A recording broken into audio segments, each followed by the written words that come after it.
Tom, are you okay? I lost her. Her? She was going to be this epic, trilogy worthy character. I was going to be the hottest writer in Hollywood. But I can't get past Act 1. You need some writers group therapy.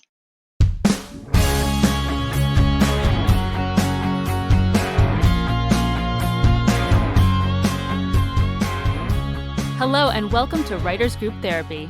I'm Tom. And I'm Roshni. We're writers helping writers. Are you ready for your session? The doctors are in. And if you like what you hear, make sure you subscribe and share this episode with your friends. Give us a 5-star rating wherever you listen to podcasts. You can find us online at writersgrouptherapy.com, also on Instagram and Twitter at WGTherapy. Individually, I'm Tom_Loveman on Twitter and Tom Loveman on Instagram. And I'm at Roshni Lamino on Instagram and on Twitter. And today we have a very special guest, somebody that I've known for quite a long time.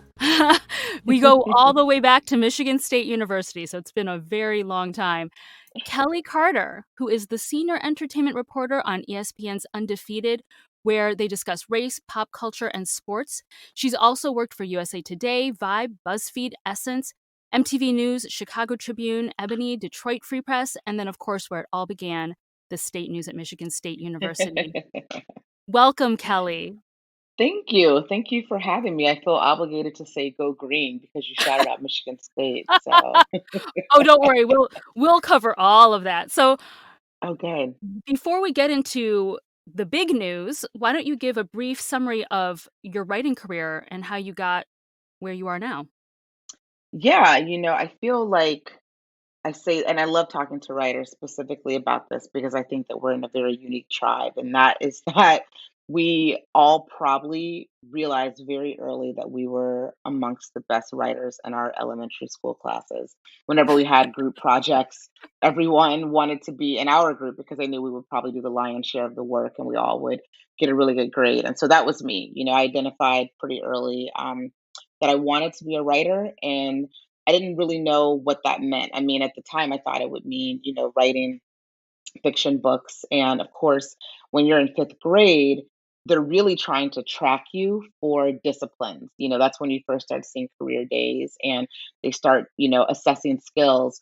And there is no, path for being a novelist, a 10-year-old novelist. There's not a vocation for it, at least, but there is a vocation for journalism. And so my fifth grade teacher was like, well, you could be a journalist. And I was like, okay. And so I started working for our school newspaper, and as I like to say, I've been writing ever since. I used to say I've been working for a newspaper ever since, but that obviously has shifted and changed so much over the course of my career. But what really happened is, that stayed with me through high school, and then by the time I was getting ready to apply for colleges, and some colleges like Michigan State want you to pre-declare a major so that you're not necessarily wasting a lot of money, time, and effort taking classes that you don't need to take. I thought I wanted to study either theater or journalism, and journalism won out because it was just a more practically based career, at least as far as my parents could see. And so that's what I did. And of course, I worked for the state news and a college newspaper. And at that time, there was such a separation of church and state between broadcast and print. And I initially went in to college thinking that even though I loved writing, that I wanted to be a broadcast journalist, that I wanted to work, in local news media and eventually anchor a desk. But I got very easily persuaded against doing that because it was like gang wars, back in the mid to late 90s, between the two kind of disciplines that obviously share so much of the same DNA.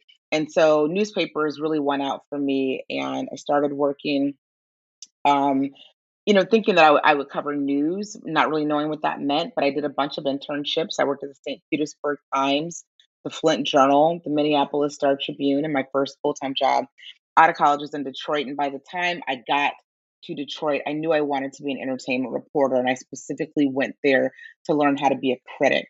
Um, I started covering music. Detroit's very musically rich, obviously. I like to say that, Detroit created the music that ultimately changed the world and certainly shaped the world. I don't know if there's anyone literally on the planet Earth that has not danced to a Motown song at someone's wedding.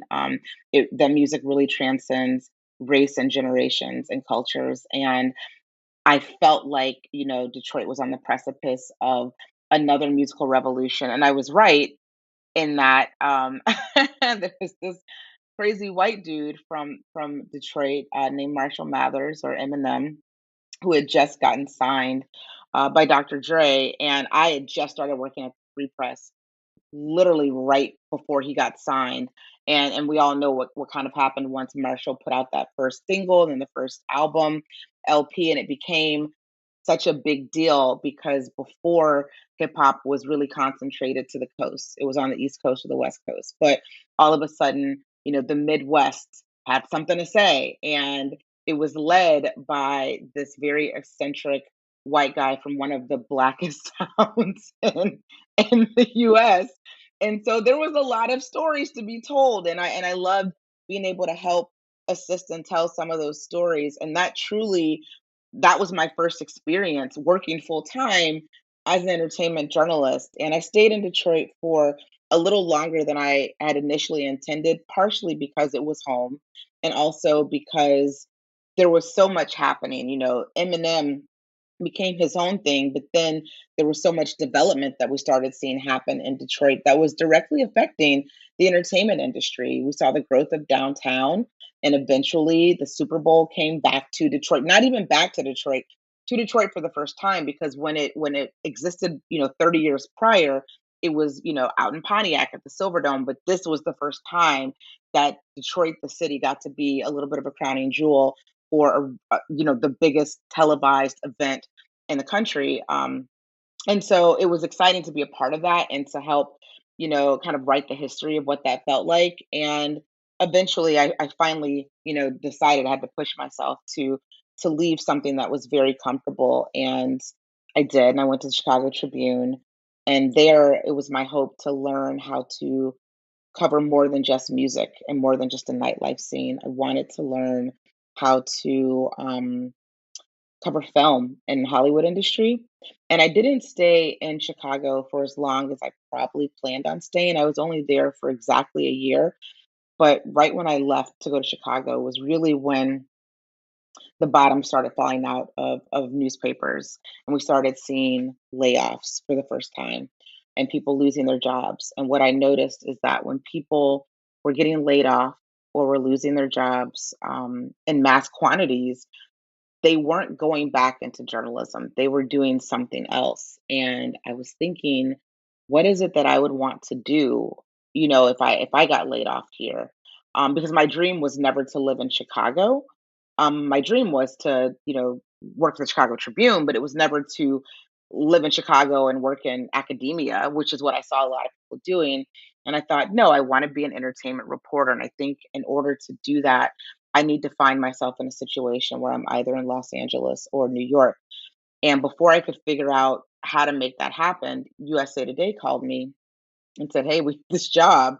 You'd be a red carpet reporter, and you'd be, going on film sets and writing about personalities and doing features. Is this something you would be interested in doing? By the way, this job is in Los Angeles." And I was like, yeah, sign sign me up. And so I came out to LA.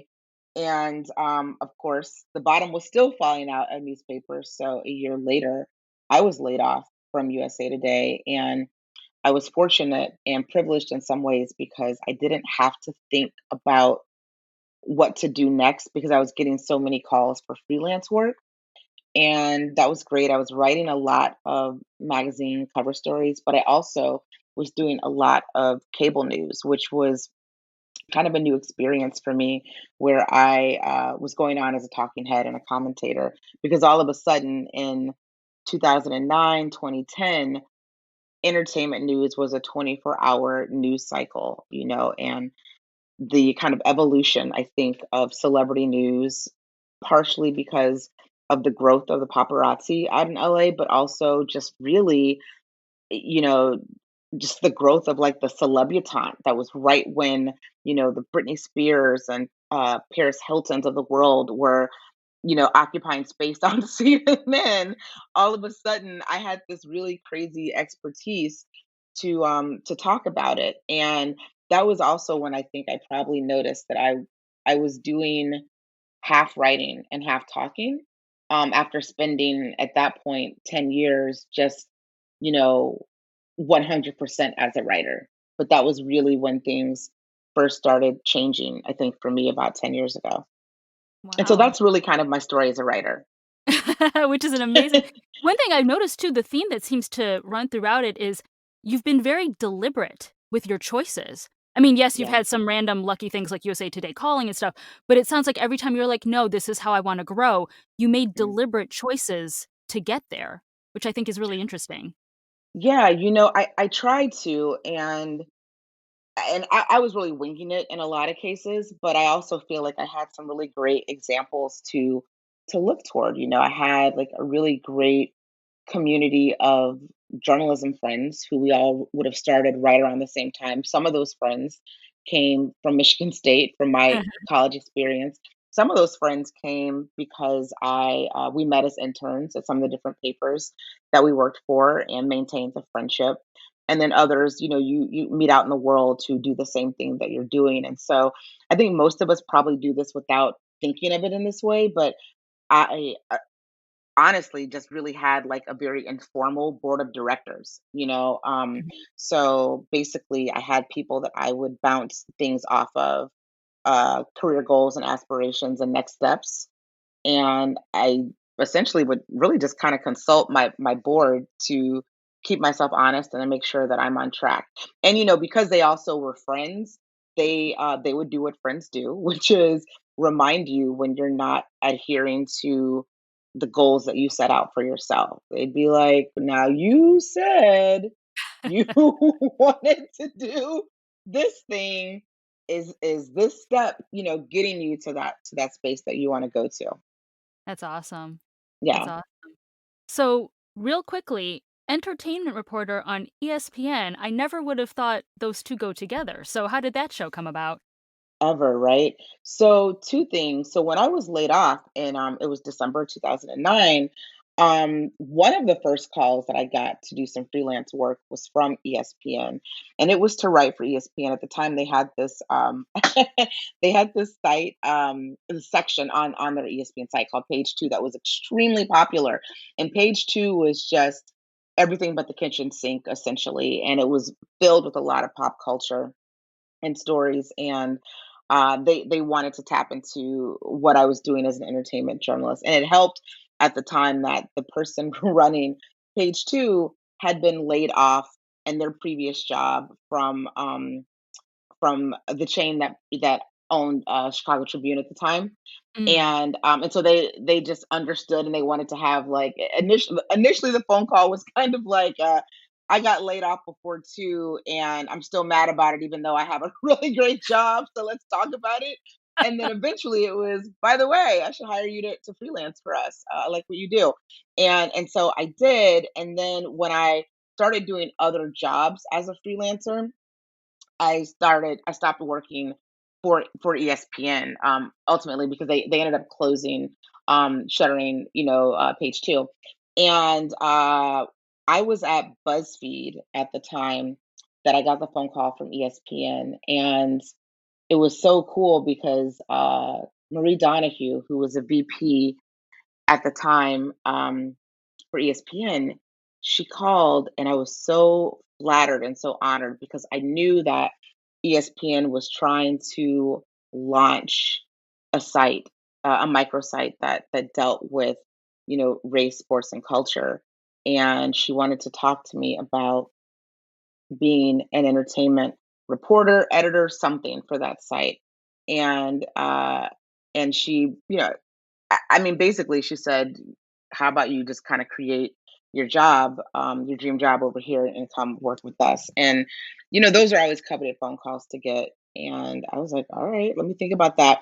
But at the time, she had not hired, an editor to run it, and I don't know if I ever even told my boss this. So if he hears this, he will fall out. But I am a reporter. I am a reporter, and a little birdie mentioned to me sometime after that conversation that that someone that they were hot on hiring, the person they really wanted to come in to take that job was Kevin Merida from the Washington Post. He was managing editor of the Washington Post at the time. Kevin Merida is someone that I have always put on that, unofficial board of directors. When I Mhm. was in Chicago thinking about leaving to go to USA Today, it was Kevin that I talked to. We were at a NABJ, National Association of Black Journalists conference in Chicago. We sat on a couch at a hotel lobby, and I was like, I feel badly. I've only been here a year, but this is what's happening. And he's like, this sounds like an amazing job. You have to take it. And so it was a very full circle, moment and experience for me to then be talking with Kevin about working for him at ESPN, and that's actually, absolutely what happened. And so once he officially took the job, he reached out to me and made me his first hire, which was awesome and amazing. And I was in DC for an event I was moderating at one of the Smithsonian museums, and we had dinner. He hadn't even started officially yet. I don't even think he had an email address. But he made it happen. We talked about what I wanted to do and what I thought I could bring to the table. And ESPN was such a different change of pace for me for a couple of reasons. Technically, it was a change of pace because this was the first job I was brought in under a talent contract for, and that was a completely foreign experience for me. I had to run out at that time to find a lawyer because all of a sudden I have a 20-page contract that, I mean, I couldn't read 5 words, so I needed somebody who obviously could read legalese, and that was a first for me, and that's a very, I think, foreign experience for print journalists. And also, it was obviously a foreign experience because it's a sports network, but I'm an entertainment journalist. But one of the things that we talked about is that I would be doing stories that would be very content agnostic, which is what we kind of all strive to do, I think, at ESPN, meaning it can be a podcast, it can be a story, a written story, it can be, a TV show, it can be many different things, but also it can mean that I'm doing entertainment where it intersects with sports. And that's really what I've been doing. And I was looking for a different way, I think, to tell the story of Hollywood. These are 5-star problems to have, and I completely acknowledge that. But I definitely was hitting a point in my career where I was like, oh, I have to interview Denzel again. You know what I mean? Okay, it's like, oh, Brad Pitt, sure, okay, I can do another story on him. But under the umbrella of ESPN, I got to talk to the same people that I'd been talking to for 10 years in a different way. Mm. And I really liked the challenge of that. I got to get to know people that I had gotten to know as well as you can know a subject when you're a reporter in a different way, and I enjoyed that. But what's happened lately is that I'm doing zero writing. Certainly not in the way that I'm accustomed to writing. I'm writing scripts now, but I'm not, for my show. But I'm not writing, these kind of magazine cover story pieces that I was doing before, and a lot of that is because of the pandemic, and because the content has shifted in a different way, and it's become like a little bit of a surprising element, I think, for everybody, myself included, that I get to host an entertainment show that I don't have to make sure it intersects with sports. That's the other thing too, is that we moved away from that. It started off being, okay, well, if I'm going to talk to, Samuel L. Jackson, I have to make sure we talk about how he's a big Atlanta Falcons fan, or how he's the voice of the NFL, or how he played badminton in college, or, things like that. We have to get the sports in somehow. And I was literally determined to get the sports in every piece.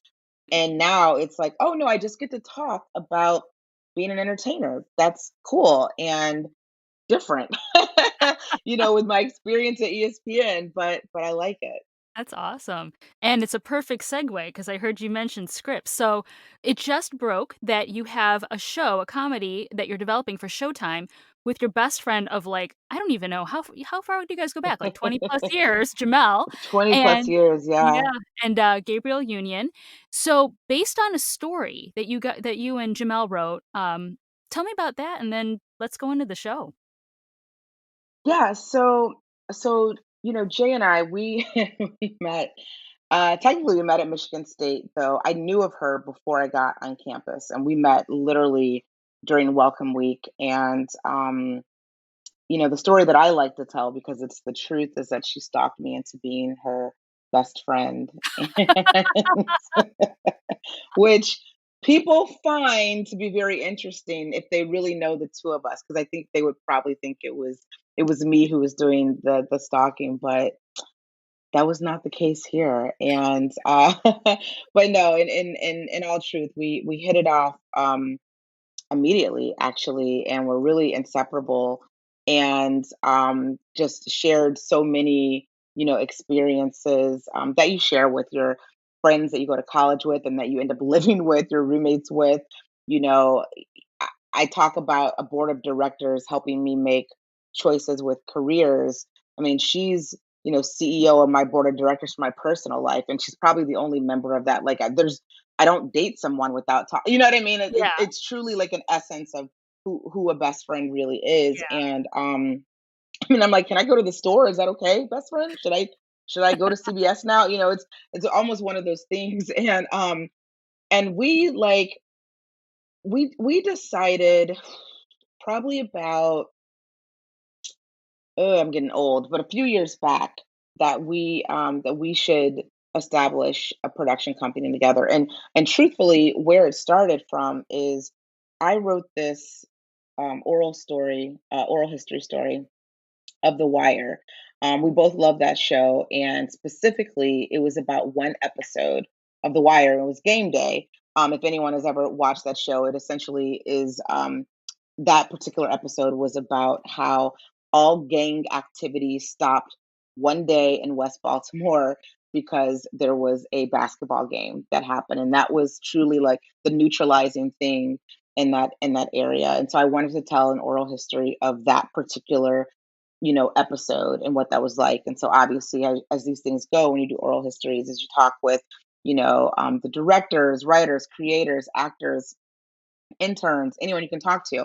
And anyway, I happened to be up in Bristol when that story ran, and I was going on her show at the time. She was anchoring Sports Center, the 6 p.m. Sports Center, and she read it and she loved it so much. And she was like, "Hey, I have an idea I want to talk to you about." And I'm like, "All right, cool."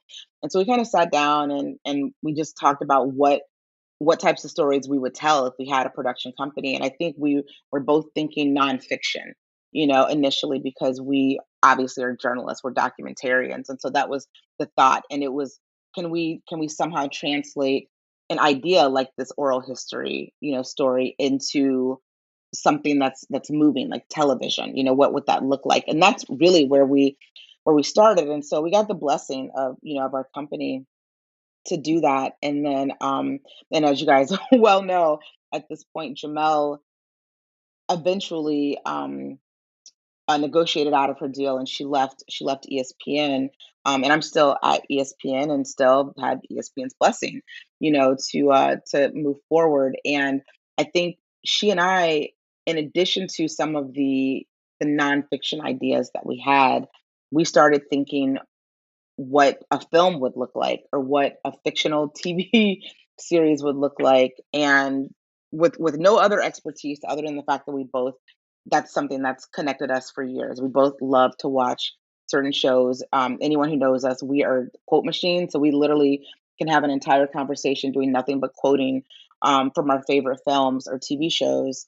And that's very annoying, and I'm sure to anyone who's ever listened to that, but it's also very real, very true to our friendship. And one kind of shared experience that we have is that we are both the successful people in our families. A lot of that I think comes from the visibility of what we do, but Mm. also, there's a financial, element to that as well. And then we looked around and thought about our circle of friends, and we feel the same way about our circle of friends.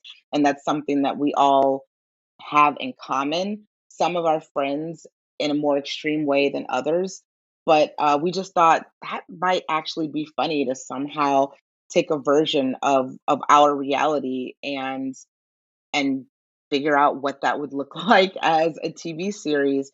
And we both also happen to be good friends with Gabrielle Union. And at the time, am I going to really tell this story? So at the time, I was getting out of a relationship. And I remember Gab called me and was like, "Hey," it was right before the holidays actually. And she's like, "Hey, what are you doing for New Year's Eve this year?" And I was like, probably gonna sit on my couch, curled up in the fetal position and think about why and how this relationship ended." And she was like, "Yeah, that sounds really fun. Or we could go to the Dominican Republic, got a couple of villas." I was like, yeah, actually, that sounds like a much better plan. Let's do that. And so we went on vacation like the next week and a half later. And while we're literally like in the middle of this ocean, she was talking about her production company, and she had just gotten a deal with Sony. And I was like, "Yeah, we haven't talked about it yet, but Jamel and I, just started a production company too." And I was like, "It'd be cool. Like, maybe I'll send you some stuff and see what you think or whatever." And it was truly just like, a very casual, probably boozy conversation we were having on vacation. And then, the next year came around, and maybe a few months later, I said, "Actually, I do have an exact project that I want to send to you." And she's like, "Great, send to us." And we were both really nervous about it because, I mean, Gab has worked in this industry for so long, and we respect her work so much. And it would have been really embarrassing, I think, had she been like, "Okay, guys, let me give you some advice." But instead, she read it. She hit me back immediately and was like, "Oh my God, I love it." And I relate so much to all of these things that you guys are talking about, and these characters that you've created and the storylines that you've created. Let's meet with my head of content and sit down and talk about it. And we did. And it just kind of took off from there. We met with Sony. They loved it, and we went into business with them. And then we had to go through a process that we just had never experienced before, obviously, because we'd never shopped a project around, but, just met with different networks and really talked about what this was. We also brought in a writer, Patrick Ian Polk, who's amazing, and he took what we had written and made it work in the world of television, and gave it that much needed glisten and shine that it needed. And we shopped it around, and found a really great home at Showtime, and we were really excited about it, because I feel like out of everyone that we met with just about everyone on the dial. Showtime was the one where we walked out of, Jamel and I specifically, and we were like, this, like, it just felt like that was the right space. And Yeah. so when we got a phone call that they wanted to make us an offer, we were like, oh, that was one of the happiest days of 2020. And this is before the pandemic kicked in. And then the pandemic happened. But we were really happy for that, like, one day, like, oh my God, this is amazing. And it worked out. And it's so funny because oh no, maybe I shouldn't tell that. I will say, before we walked into a meeting, there is a very famous actor who I know pretty well, and Jay knows him a little bit. And he may or may not be the sexiest man alive right now. And when we saw him, we, like, hugged him, talked or whatever, and we were like, "Yeah, we're going in." So we jokingly are like, Michael B. Jordan was like the good luck charm for us, because we were so amped up having run into him that we walked in there probably because we were all talking about it. So we Yeah. came in with like a different energy.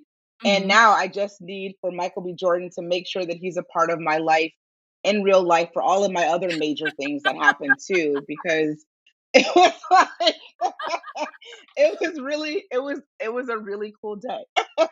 I mean, hey, as far as good luck charms go, you couldn't have picked a better one, I right? couldn't have picked So a better one, right?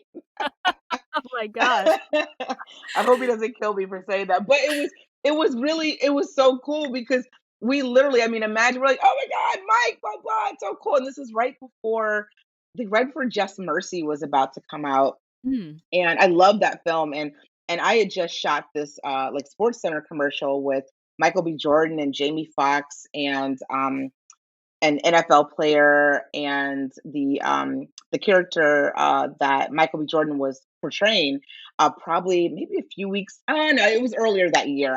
We had shot it. We shot it. We usually shoot those off season, so we shot that earlier that year. And but the movie was just about to come out, and so we were talking about that, and we're like, and no one else had seen it that was in the in my group or whatever. So I'm just, oh my god, you guys are gonna love it. The billboards had just started going up.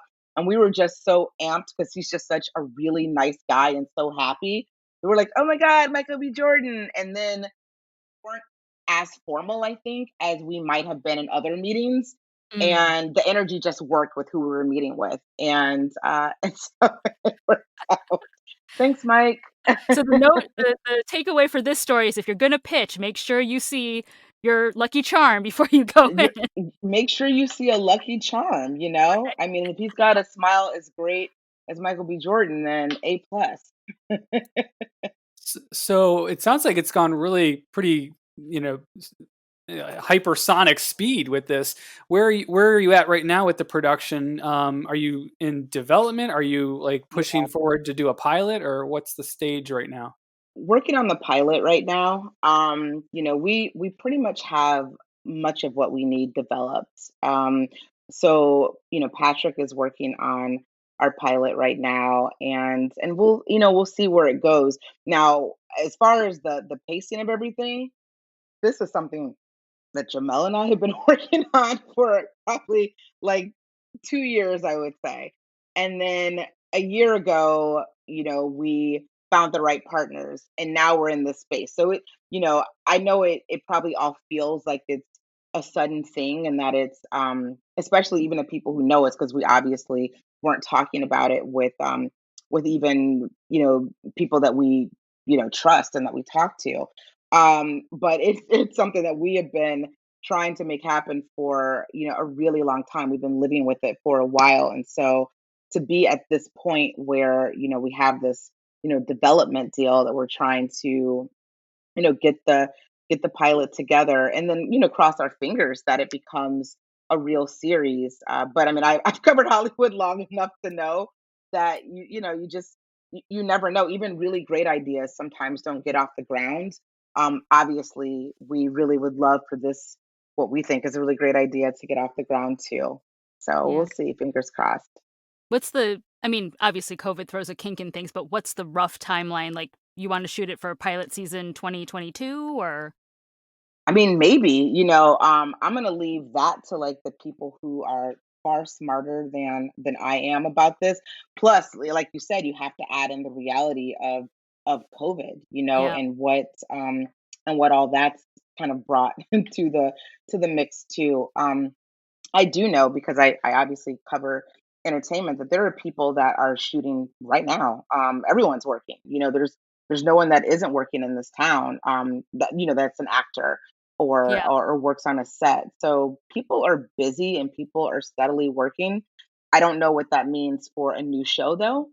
In all fairness, I know shows are returning, but I don't know about new shows. This was the first fall season where a network like Fox, for example, didn't have a new live action series. They had purchased, ironically, they purchased a show that Gab does with Jessica Alba for Spectrum, and brought it to their network because because of COVID they weren't able to do that and shoot that. So I don't know what that means as far as a timeline on when and if we'd be able to shoot this. But, in my wildest dreams, I mean, tomorrow. But that's obviously not reality. But I think as long as we get it to where it needs to be and get it right. I mean, if it takes more time to do that, then that's perfectly fine. Yeah. And this might be a little bit too future projecting, but assuming everything goes well and COVID gets under control and you guys can shoot for 2022, I know you and Jamel are executive producers. Are you also going to be showrunners day to day on the project? Or are you just like, here's the idea, you guys have at it and we'll go come up with something else? Oh God, no, no. Because so I still have a job. You're like, I don't want to be a I still, showrunner. yeah, no, no way. And I mean, and that's not where my skill set is, at least not right now. I don't know if that's something I'd want to do, Mhm. 10 years down the line.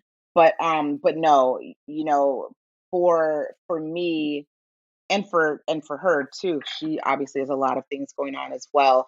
I think that we want to be very protective of this series because I mean it's truly like our baby, Yeah. and we want to, like I said, we want to make sure that it's done the right way, and we, you know, want to make sure that we're inspiring the stories and they're getting told the way that we kind of envision that they get told. Now, maybe what I could imagine happening and what I truthfully hope happens at some point is that we would write, episodes. Okay. Because I think that would be kind of fun just to do, and I would love to flex that muscle as a writer. And I think that, the door is open to do something like that. But to be a showrunner on this, no, we will happily and gladly let experts like Patrick Ian Polk, take the reins, and make that scene. Although, important question for this and any future shows you and Jamel do, are you going to instate Cookie Day on any of your sets? That is an amazing question, and the answer is yes. And when we do, I'm gonna have to run it by Jamel, but I'm sure she will 1,000% agree. When we do, there's not going to be polite cookie day. So let me just give you guys a background, and Roshni, you obviously jump in. Um, so at our school newspaper, every Thursday, because Thursday night was the last night of close before for the weekend, because we obviously didn't publish on Saturdays and Sundays, we would do what was called Cookie Day. And we would, the minority rep and the student rep would go around and collect like $1.50, whatever somebody had to offer, and from the newsroom. And then with that money, we would go out and buy junk food, pizza, soda, whatever. And then you would bring it back into the newsroom, and people would literally go ham. It got violent many times, Yes, and that was it part of did. the fun of Cookie Day. Like, if you didn't get a black eye or like lose a tooth or a nail or something, like you weren't doing it right at Cookie Day. And after we left, they started doing polite cookie day where like it'd be like, "Hi, Tom, would you like a slice of pizza?" And I was like, "What? How? Who instituted polite cookie day and That's why is that's that just a wrong. thing?" That's just wrong. No, I that's think criminal, I think. the most polite Cookie Day ever got was you guys knocking on Photo's door first. That was the politeness, letting us know it was happening, but Uh, other than that, it was every man or yes. woman for himself or herself. Uh, yes, completely. Like that. I mean, I would do that. I would give like my people a heads up. I'd be like, "Hey, I'm gonna come through the back with, Yep. with the whole pizza. Like everyone else is coming through the front, but I'm gonna come through the back with the whole pizza. So come follow me in the back, and you get a slice."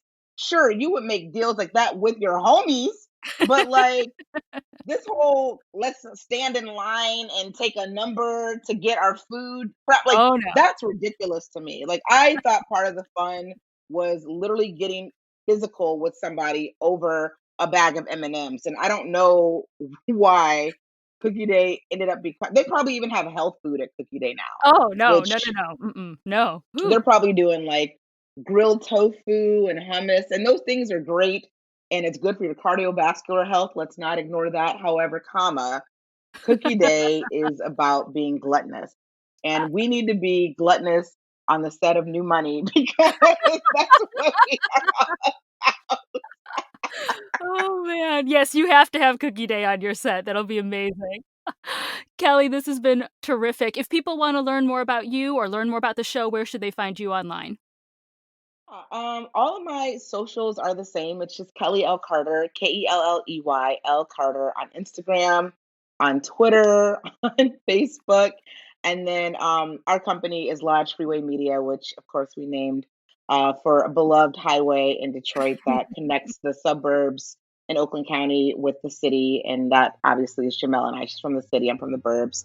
And so Lodge Freeway Media is our company. And it also is Lodge Freeway Media on Instagram and Twitter too. So Awesome. So guys, definitely check out Kelley's website, check her out on ESPN's Undefeated, and check out New Money when it hits the small screen, hopefully soon.